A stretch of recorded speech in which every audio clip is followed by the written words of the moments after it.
it therefore gives me great pleasure to introduce our first speaker from the University of Illinois, a world-renowned economist who has written 16 books, edited a further 7, has written 360 articles on economics, economic theory, philosophy, ethics, law, and other topics, who describes herself, let me make sure I get this right, as a postmodern, free market, quantitative, Episcopalian, feminist, Aristotelian.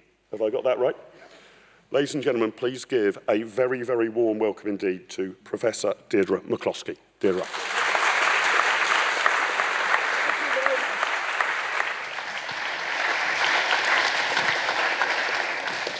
Well, here we are. The microphone is on, so I have a loud voice, but you will have your own voice after my short talk. I have a speech defect, as 2% of the born males here and half of 1% of the born females have. So if I block or stutter, as I just did, don't worry, I'm not going to break down crying. I've been doing this for 76 years. I think I can handle it. You're interested in the economy, if not economics, because you're in an enterprise economy that has nonetheless a substantial amount of centralized state direction. And the question is how to approach the economy, how to think about it. Well, I suppose we can go back well over a couple of hundred years to Adam Smith, and that's a good place to go. But Adam Smith wrote another book. He didn't just write a treatise on the nature and causes of the wealth of nations, but earlier he had made his European reputation as a philosopher with his book, The Theory of Moral Sentiments, which is a great book, which I highly recommend to you. Once you've gotten past the somewhat arch 18th century style, it's funny, hard to believe, but it is, and it's intensely humane. Smith was one of a long series of English, or should we say Scottish, economists who was more than an economist and calculator, as Edmund Burke scornfully referred to our tribe, but was also a humanist. As a man of his generation, educated man of his generation, he was fluent in Latin, of course. He could have given his lectures in Latin, but he in fact gave them in English. And his book of 1759 is one that every economics student ought to read. And that's my theme. My claim is that modern economics should become humanomics. Economics with the humans left in. This is not to say that it should spurn mathematics or statistics or factfulness. On the contrary, what I'm advocating is a supplement to economics of a sort that would have been very natural to John Maynard Keynes, for example, who won the Greek Poetry Prize at Eton when he was a lad, or Alfred Marshall, or John Stuart Mill, the great figures in British economics, until essentially after what we older people call the war, namely the Second World War, were broadly educated in the humanities. They knew history, they knew literature, they could read some Greek and Latin. They knew philosophy. Keynes was a substantial, or in a sense began his academic career as a substantial philosopher of probability theory. So I want to bring back that tradition. Now there are portions of economics that still contain it, if only in its essence. Austrian economics, which I've been increasingly attracted to in the last couple of decades, has a lot of similarity to what I'm calling humanomics.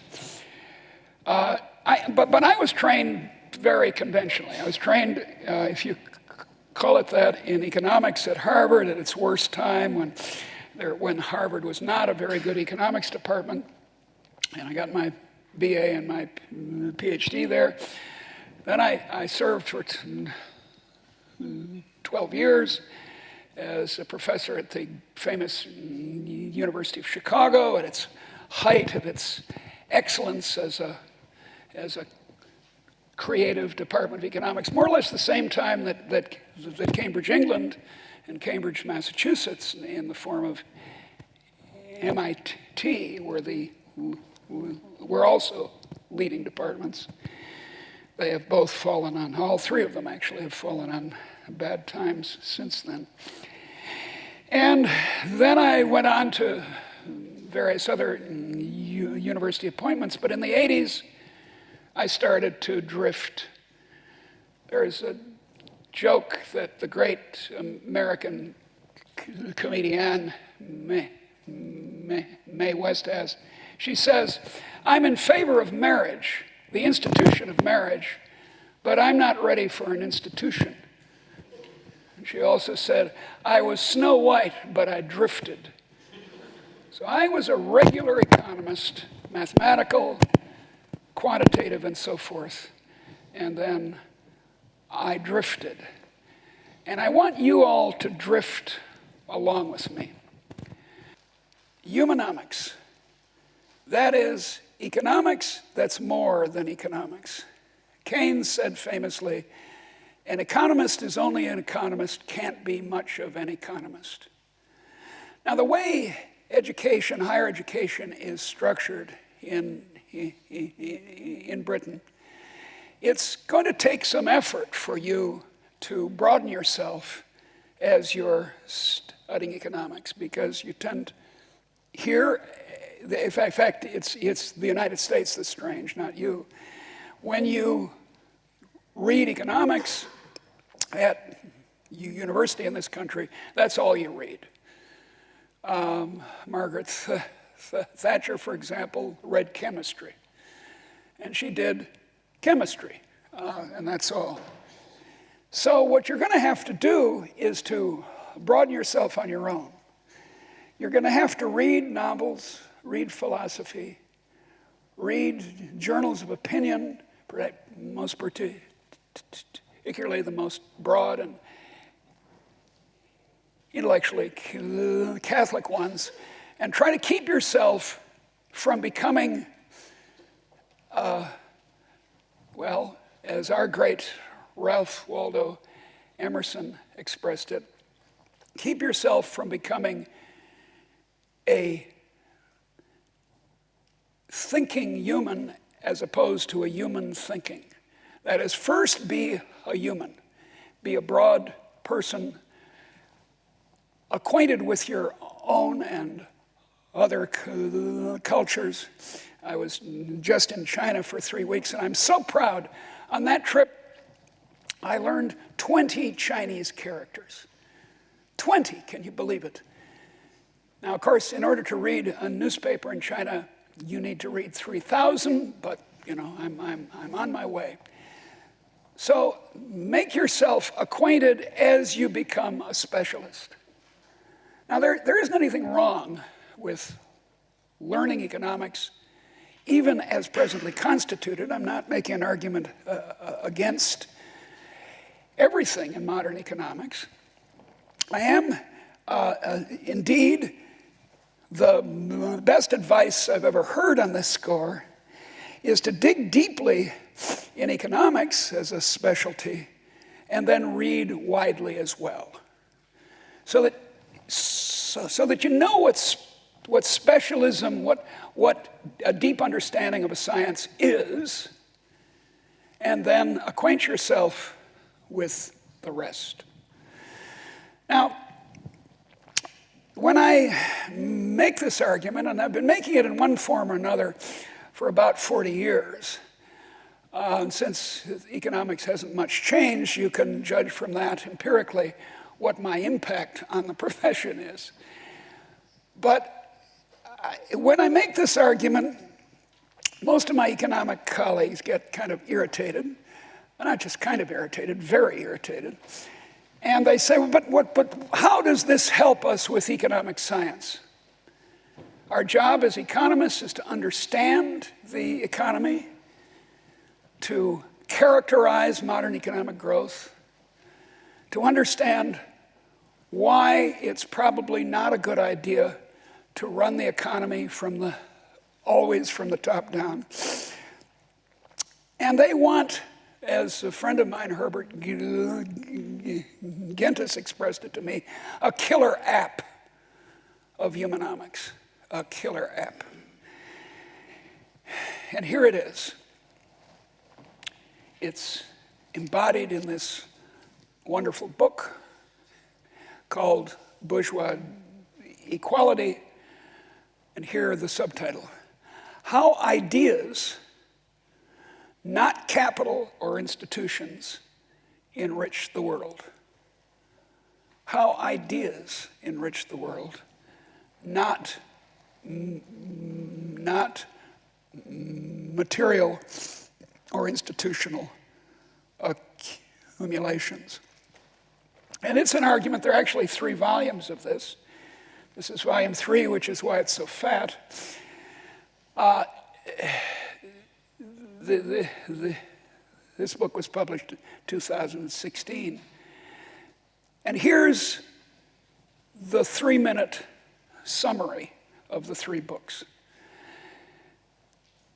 What we ordinarily call capitalism is not so bad. It's not instantly corrupting, or at least no more instantly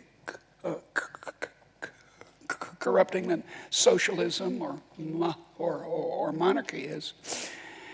And what made us rich in this so-called capitalism was not the capital, not the accumulation, not the buildings or the human capital that you're engaged in accumulating, but the ideas behind the capital, the ideas that made such an investment worthwhile. This hall was built as not a profit-making enterprise, but as something that would be worth having in the society. If it was not worth having, we wouldn't be here. It would stand empty. Your intellectual capital, your human capital that you higher and secondary and higher education involves, makes you a little better off. But what makes the whole enterprise of higher education worthwhile is the accumulation of ideas. The idea of the carbon ring, the idea of MV equals PT, the idea of the test of an investment project being how much it earns, whether in private terms or in social terms. Those are ideas that themselves make the rest profitable. Here's another way of saying it. Capital and institutions, that is, capital accumulation and institutions, are necessary for modern economic growth, but nothing like sufficient. The thousands of ideas embodied in your minds and in physical capital, accumulated ideas now, since 1800 or so, those are what made us rich. That we have cell phones, that we have electricity, that we have central heating, although my experience in Britain is that that's inadequate. That we have what we have comes from our minds. The hands are necessary. The making of the capital, the educating of the people is necessary, but it's not sufficient. The ideas are sufficient because they make the accumulation profitable. Now, I was taught as a Harvard undergraduate to be a Keynesian, and I was a Keynesian. I was a socialist, for that matter. And I thought, along with my teachers who told me this, that if you pour investment into an economy, you make it rich. And that was the basis of foreign aid for a long time. We would give masses of capital to Ghana and not a cent to what we call Red China, and expected Ghana to do very well and Red China to do very poorly. And of course, that's not what happened. So it turned out that what Bill Easterly calls capital fundamentalism, that is, just get the capital, just pile up stuff, and then you'll have multiplier effects, and we'll all get rich that way, turns out to be a lousy idea. What we need is a society that encourages ideas. Exactly as my introducer was saying, universities, above all, should be places where new ideas are tried out, not suppressed. Now, so what? What does this all mean? Why? You haven't told me yet, you'll say, what this, what's it called? What this killer app is. It's this. The reason we're rich is that we had a lot of technical and institutional ideas from 1800 on in vast numbers that get bigger and bigger. My friend Matt Ridley talks about ideas having sex, and that's about right. The ideas, the mama and daddy ideas, get together, and that makes for children ideas, and they have sex, and it expands. Why? Why did this happen uniquely in northwestern Europe from the 18th century on?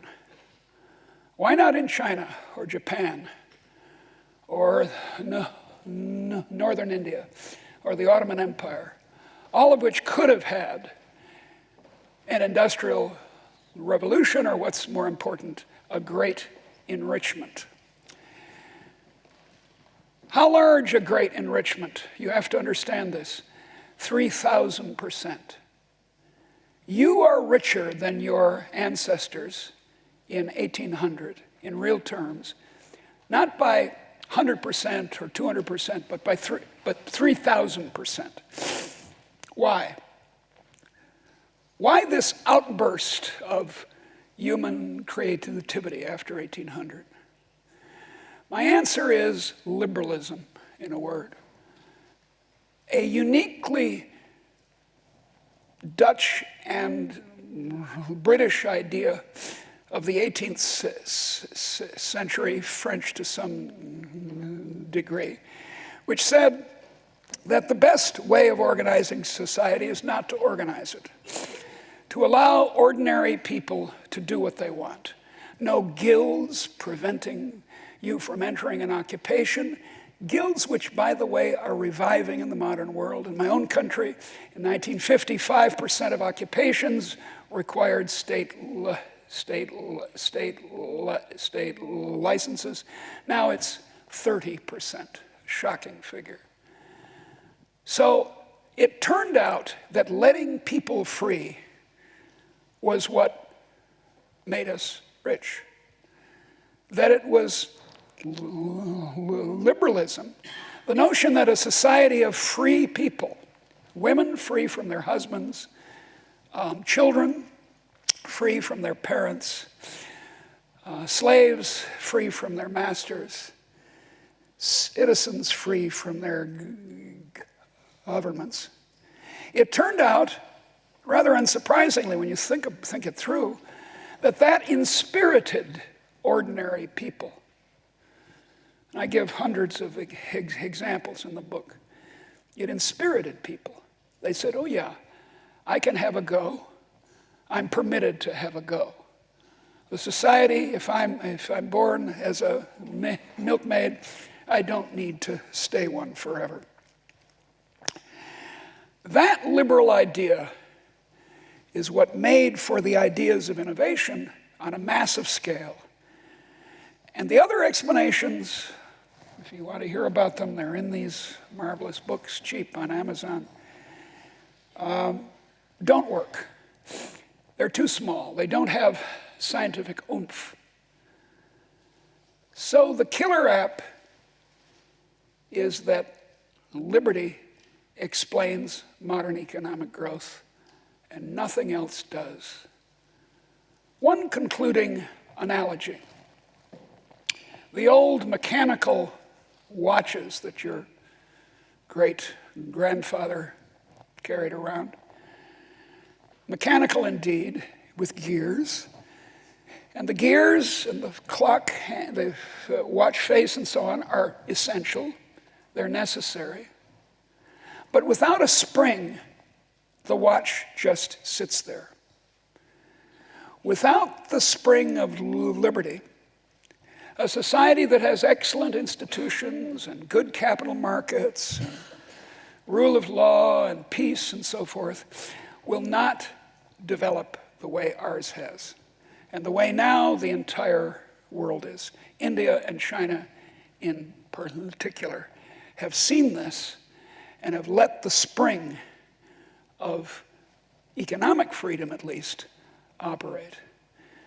So that's a case of humanomics, bringing to bear what we know beyond the unnecessarily narrow confines of conventional economics. Thank you.